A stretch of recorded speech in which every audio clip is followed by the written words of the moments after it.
15 August জাতির পিতাকে হত্যার পর বাংলাদেশের সে সকল অগ্রযাত্রাই থেমে যায়। 21 বছর পর আওয়ামী লীগ প্রথম সরকার গঠন করে। আওয়ামী লীগ যখনই ক্ষমতায় এসেছে জনগণের ভাগ্য পরিবর্তনেই কাজ করেছে। বাংলাদেশ প্রথম খাদ্যে স্বয়ংসম্পূর্ণতা অর্জন করে।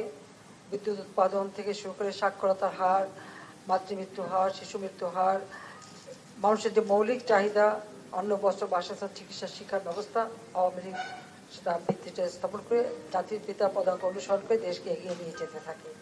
আমাদের দুর্ভাগ্য 2021 সালে আমরা সরকারে আসতে পারিনি।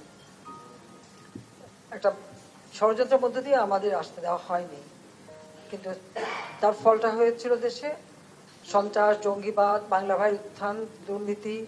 বারবার বাংলাদেশ বিশ্বের দরবারে হেয় প্রতিপন্ন হয়েছে দুর্নীতিগ্রস্ত দেশ বলে।